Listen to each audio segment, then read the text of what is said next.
All right, three-dimensional media. Here we go.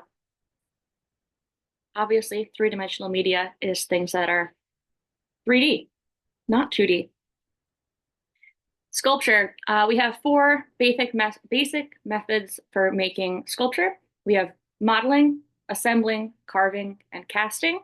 And these are just the ways that things can be created, basically. Modeling and assembling are considered additive. Carving is considered subtractive. And casting uses a mold, and then assembly things are just put together. I'm going to show you some examples of each one. So, modeling. This is an example of some pottery.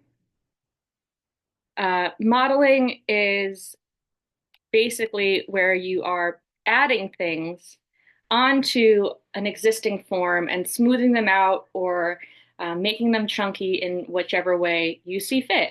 So this is like using clay, but you're going to smush more and more and more and more on.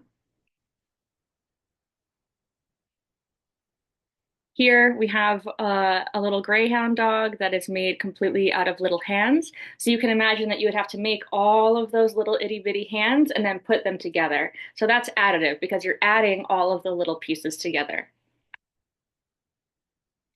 Casting. Casting is a technique where you have to make a mold, typically. That can be out of clay or out of wax, and then you make a form that goes around it. You have to remove the inside, and if it's wax, the way that that works is you have like plaster or something around your wax figure, and then you take really, really hot metal, for example, and you pour it in there. All of that wax is going to melt and come out through the vent holes within that plaster casing. And then when you're done and everything cools down and hardens, you chip away at the plaster and you're left with this mold, be it bronze or metal or whatever. And then you cut away the little air vents that you can see here in that kind of like halo in the second to last image. Here's a little image of pouring bronze. I believe that's bronze. It's a really cool technique. If you guys are into this or welding, you should go Google some videos because it's a pretty cool process.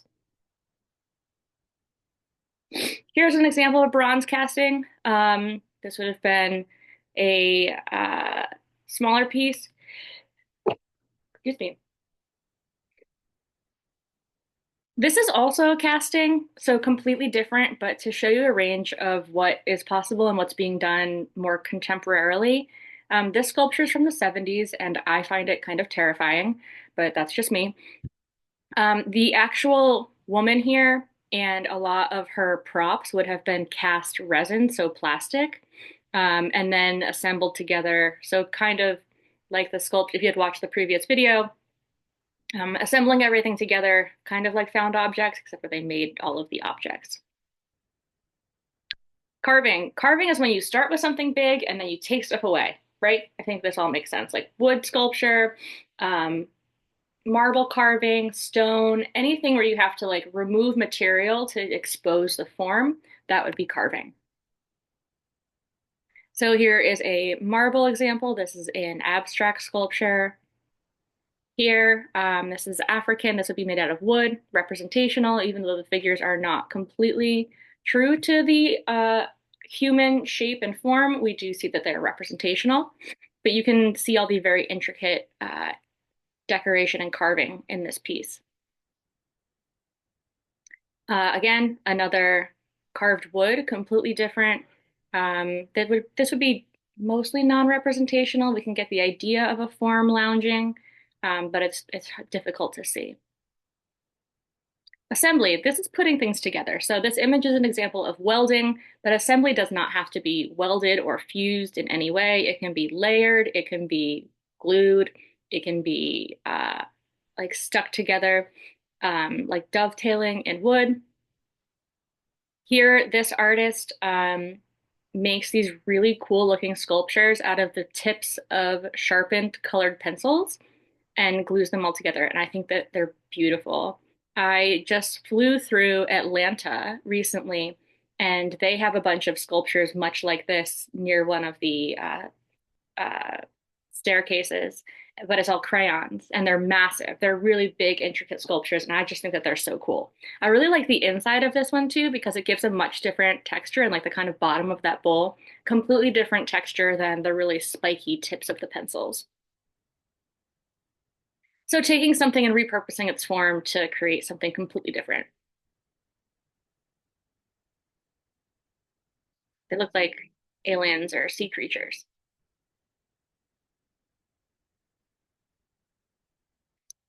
This is a little rabbit sculpture that is made out of photographs and they've been sewn together. Um, how they got it to pose like that, I'm not exactly sure. But this would have been assembly too. So sewing is attaching things as well. Another example of a ready-made assembly. So this would have been a bicycle, obviously, found object that is then cut up and put back together, now completely losing function and form. We still understand the object that this would once have been, but now we're seeing something that we've never seen before. Another assemblage, this is an abstract piece, non-representational. Again, very geometric this time. This one's a little bit different. Something else going on here. This looks like deconstructed wooden pallets, like things would be shipped on, taken apart, and then reconstructed in a much more thoughtful way, but still maintaining the material and just using the same nails to put everything back together. So deconstructing and reconstructing. Again, here are some chairs that have been cut up and completely repurposed. This would be like an entire kitchen table set, two chairs and a table, cut up and no longer functional. A bunch of tools that have been manipulated and then welded together. Really interesting composition. A table that has been cut up, manipulated, and reattached, again, losing its function. This is something that you might want to think about when you're doing your assignment for this week. How can I take something apart and put it back together in a way that doesn't make sense anymore, or it loses the function of the original object? Here's a bunch of different things that have been put together. You can see picture frame elements. You can see the top of kind of a lamp, some flowers, some sculptural elements. Kinetic sculpture. Kinetic sculpture is sculpture that moves typically on its own. Occasionally it'll have a small motor, but typically it moves on its own, being influenced by the wind or the environment around it. So this sculpture I've not seen in person, but I can only assume that those long pointy metal pieces are on some kind of hinge work, and as the wind comes by, they spin or change direction. Same thing here. I think the hand has some panels on it that might move and make it kind of flutter in the wind. And then this sphere at the bottom, the interior rings would spin in different ways. Mobiles are also kinetic sculptures. This is something that Alexander Calder is extremely well known for. So a mobile is something that you maybe think about hanging over a baby's crib that slowly moves and mesmerizes them. These are the same except for there's no motor, and they would just hang from the ceiling and be pushed around by the movement of the air within the space, be it natural air or forced air. I've seen these go across the ceiling in airports, and with the movement of the people, moving from gate to gate, it kind of just like flows like an eel in the water. They're really beautiful and silent, which is really interesting. Relief work. You're familiar with relief work in more ways than you probably think. So relief work, it's usually flat on one side, like would have been up against a wall. So you really only see it from one viewpoint. And low relief or bas relief just barely comes away from the surface of whatever it's on. So imagine like a coin, a dime in your hand. You can see that head that's there, but it's just barely off the regular surface. That would be low relief. And then I'll show you some examples of high relief. So this would be an example of low relief. A lot of times this would be made in bronze, cast bronze, or clay, or carved from wood. High relief, we see a lot of this in Religious building doors. Here, this is probably a mausoleum of some sort, but those figures really physically come up and away from the wall. They're still attached to that door, so they're not independent sculptures, but you might be able to like get your a grip on one of them or a finger around something somewhere. So that would be high relief. And then we have sculpture in the round. And the way that I remember is this sculpture in the round. Can I walk all the way around it? Oftentimes, when we're in a museum or something like that, we will see sculptures in the round that are kind of put into corners. So we physically can't get all the way around them, but in theory, you could go all the way around them and they would be sculpted with detail on all sides 360 all the way around. And the size does not matter for these sculptures. They can be, like I said, the size of a dime, or they can be completely massive.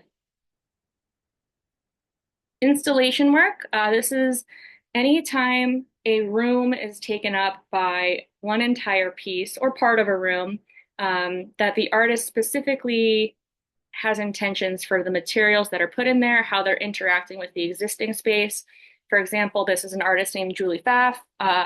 She did a lot of installation work, so this is kind of an immersive thing where you'd have to interact with and walk around the sculptures.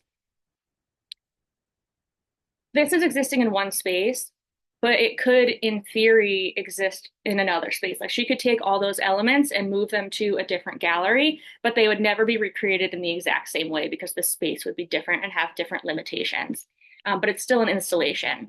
Sometimes installations are site specific, meaning that they only exist in that one space and they cannot exist somewhere else. Earthworks, kind of just what they sound like, manipulating the land in some way, that it is showing something that's not quite exactly natural. It might be organic in form and complement the landscape, or it might be very harsh in form and stand away from the landscape. This one specifically, Robert Smithson, is this called Spiral Jetty. This one was intended to be temporary. And by temporary, I mean like years and years and years. But he knew when he made it that the lake would just take it back eventually. With the storms and the way that the water moves and currents, the sculpture is going to kind of disintegrate and be brought back into the lake. Not all earthworks go back to the land. Some of them are permanent. Environmental. This is a piece by some of my favorite artists, Christo and Jean-Claude. They made work that highlighted ecological concerns, but they brought attention to different parts of the environment that you might not normally notice by using massive pieces of drapery. And so these would be some massive kind of like plasticky blend sheets that are surrounding these islands. They would wrap them and then they would go in and they very diligently would make sure that they took everything they brought in would come back out with them. They were really activists for the environment. Site specific, like I was just saying. So the image here on the left, Jacob's Ladder, this was built specifically for this library and won't go anywhere else. And then on the right-hand side, we have a sculpture that is in St. Joe. You probably have seen this one before. And it's meant to be there. It's for that spot. It's not going to be moved. It is intended to be in that space for our community. Crafts. These are considered like lower arts, which is silly because they are just as important and time consuming and laborious as others. And they're honestly more accessible for most people. Ceramic pottery, you may have had the opportunity to do some pottery work in high school or maybe at a local art center. I think we're all familiar in one way or another with ceramic work. So clay comes from the ground, you build a form, you fire it in a kiln, you take it back out, you put some glazes on it that are made with crushed glass pigment, put it back in the kiln, which is incredibly hot, melts those glass shards, itty bitty bitty, tiny little dusts, which creates a glaze over the object. Ceramic work can be functional or just aesthetic. For example, this one would be aesthetic. This is an example of raku, and so is this. Raku pottery is fired in a different way. It's not fired in your traditional like gas or electric kiln. You actually have a lot of fire, and you're putting other objects into that fire while the piece is firming. I don't know the technical term for that. Baking, cooking. So, for example, different things that you put in there, like newspaper or a magazine, are going to have a different chemical reaction with the flame, and they're going to leave different imprints and different colors onto the pottery that are in that fire. A lot of Native American raku pottery has horsehair thrown into it, and they create these really, really gorgeous black thin lines. So again, more pottery. This would be a coil pot, handmade instead of wheel thrown, which is something you might be familiar with. Glass and clay. So this is a multimedia sculpture because it has two different mediums making it. So here the dress would be glass, and then the head form would be ceramic, and the feet as well. These are examples of blown glass. You might be familiar with Dale Chihuly. He has a very large chandelier hanging in the Kalamazoo Institute of Art. Um, these are just examples of really long blown glass forms. Blown glass can also be vases, it can be ornaments, it can be all different kinds of things, it can be platters. These have really intricate Italian inspired patterns on them. Stained glass, we're all familiar with stained glass in one way or another. This would be two-dimensional, but also a kind of 3D, four-dimensional experience when you have that really beautiful light being filtered in from the outside. And it changes that light from being a plain window into this really lovely, colorful light that back in the Renaissance and medieval times was referred to as divine light or spiritual light, which is where we see most of this in religious buildings. More glass here. This is a very like high art example. Metal enamel. You're probably familiar with this in jewelry a lot of the time or wall art. Enamel needs to be melted and then infused onto the surface that it's being worked with. Enamel is a type of wax that then is coated. So metal, here you can see they're carving what is perhaps a pendant or a charm of some sort. This is more like jewelry art, so this is there's a lot of relation to casting and welding, but it's on a much smaller scale. And the two groups of people, like metal casters and welders, and then like small metals people, would consider themselves to be pretty separate, even though they do a lot of the same techniques. Again, cast metal. We saw those large cast bronze. These are little like necklace pendants, so they're much smaller, but it is the same technique. Wood turned. So this would have been a piece of wood that was stuck on the end of a lathe and is spun very quickly. And then the artist uses different tools to shape it and mold it and carve it out from the inside. And then at the end, will oil and wax a piece so it has this beautiful shine. Depending on the wood, you can have these gorgeous kind of marbling effects with the knots or the rings in the wood. Fabricated wood, cut up and attached back together, be it via glue or nails or interlocking in its own way. Fiber art always has to do with some kind of fabric or string, or paper is sometimes included in fiber art. So these are hanging tapestries. Quilt is considered fiber art. Really intricate, very time consuming, a lot of math. And this is fiber art as well. So this is like a woven piece, not representational in any way, not functional, just meant to be seen for its shapes and its colors. And then this is fiber art as well. So you can imagine all of these little pieces being attached together, very meticulously ordered for their color and their value to show us this little image of two people and a dog standing there. So those are just some examples of 3D media. There are plenty more. I can't wait to see your assignments. I know it's a little bit vague, but think about how you can kind of create your own little artwork in your space. Grab a couple objects and see if you can make them interact in an interesting way together.